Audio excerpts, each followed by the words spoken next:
अस्सलाम वालेकुम।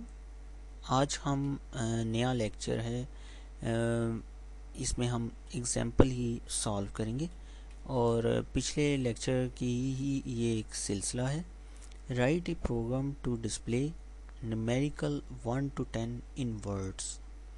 ये मतलब ये कि हम ये डिस्प्ले करना चाहते हैं कि न्यूमेरिकल जो नंबर्स होते हैं, जो 1 1 2 3 4 5 6, तो उनको हम इंग्लिश में लिख के डिस्प्ले कंसोल पे करना चाहते हैं। हमारा मकसद ये है। तो ये क्वेश्चन है, उसको सॉल्व किया पहले। तो ये है कि उसी तरह प्री प्रोसेसर हैं, हेडर फाइल है, और उसके बाद हेडर फाइल्स के बाद नेम स्पेस, वो उसी तरह जो पहले लेक्चर में मैंने एक्सप्लेन किया था। फिर मेन की बॉडी है, मेन की बॉडी में ये तब्दीली है। सी आउट का असल में मतलब होता है कंसोल आउटपुट। कंसोल आउटपुट का ये मतलब होता है कि कंसोल पे जो स्ट्रिंग आपने लिखी है वो कंसोल पे नज़र आएगी। एंड एल का ये मतलब है कि एंड पे है ना, वो इस लाइन के से कर्सर को पे ये पहली दूसरी लाइन के शुरू में ले जाए। तो ये नेक्स्ट है ना चलता जाएगा इसी तरह 1 2 3 4 5 6 7 8 9 और 10 के बाद ये एंड पे कर्सर 10 के बाद है ना नज़र आएगा, वो भी शुरू में। तो बिस्मिल्लाह करते हैं। पहले तो इसको कंपाइल करते हैं। सेव हुई है फाइल जो कि 4.cpp के नाम से सेव हुई है। अब हम इसको कंपाइल करते हैं। कंपाइल किया तो पहले वो खुद ही सेव कर देगा इस फाइल को, और कंपाइल हो गया है। स्टेटस इसका डन है और एरर कोई नहीं है, 0 है, वार्निंग भी 0 है। और ये अच्छे कोड का यही कंपाइलर बताता है। उसके बाद हम कंट्रोल प्लस F10 करेंगे और जो कि हमें ये आउटपुट नज़र आई है। जैसे कि हमें ये हमने 1 2 3 4 5 6 7 8 9 और 10 के बाद एंड एल यहाँ पे 10 के साथ भी एंड एल लिखी थी, इसलिए कर्सर है ना यहाँ पे एंड पे आ गया। अच्छा, ये तो था हमने एंड एल लिखी और उसका इस्तेमाल देखा। अब उसके और मज़ीद इस्तेमाल ये है कि हम प्रैक्टिकली तौर पे इसमें कोड में थोड़ी सी तब्दीली करते हैं।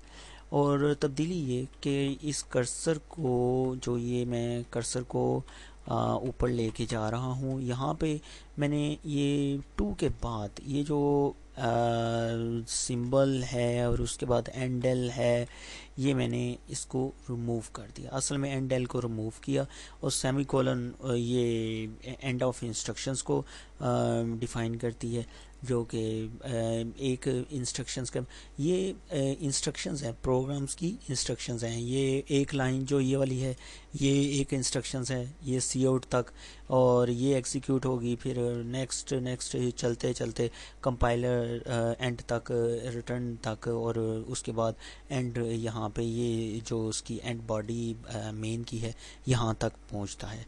अब हम इसको कोड को क्योंकि तरमीम की है, हमने तब्दीली की है, तो यहाँ पे देखेंगे यहाँ पे स्टैटिक का वो आ गया है, क्योंकि वो तब्दीली करने की वजह से, कोड में तब्दीली करने की वजह से। अब ये पहले सेव की प्रेस करें, या फिर आप कंट्रोल प्लस S कर लें, या फिर आप कंट्रोल प्लस F9 कर लें, कंपाइल कर लें। कंपाइल करेंगे तो तब भी वो सेव पहले करेगा और उसके बाद वो कंपाइल करेगा पूरे कोड को। कंपाइल करना डेव कंपाइलर का और तमाम कंपाइलर्स की एक लाजमी वो ज़रूरत होती है।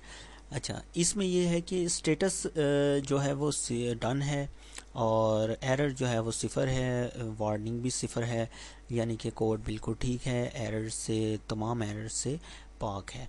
इसके बाद हम कंट्रोल प्लस F10 कर रहा हूँ और अब ये देखिए हमारी जो आउटपुट आई है, वो आउटपुट में क्या है कि 1 के बाद ये देखें 1 हम टेक्स्ट की तरफ भी मैं लेके जाता हूँ। ये देखें यहाँ पे 1 के बाद हमने एंडेल लिखा था, एंडेल लिखा था, इसलिए 1 के बाद उसने 2 को जो 2 को नीचे वाली लाइन पे डिस्प्ले किया है, और उसके बाद 2 के बाद क्योंकि एंडल ख़त्म कर दिया है, और 3 को उसने वो जो नीचे वाली लाइन थी 2 के बाद नीचे वाली लाइन पे 3 था पहली आउटपुट में, अब ये 3 उसके बिल्कुल साथ डिस्प्ले कर दिया। और उसके ये है एंडल का असल मकसद और इसका असल फ़ायदा कि एंडल नेक्स्ट लेक्चर्स में और मैं बताऊंगा कि एंडल की जगह पे भी और वो डबल कोर्स में वो \n लिखें तो तब भी आप वो इस्तेमाल वो भी एंडल का ही मरून मिन्नत होते हैं। वो आज के लिए इतना ही काफ़ी है। नेक्स्ट लेक्चर में फिर हाज़िर होंगे। उस वक्त तक खुदा हाफिज़।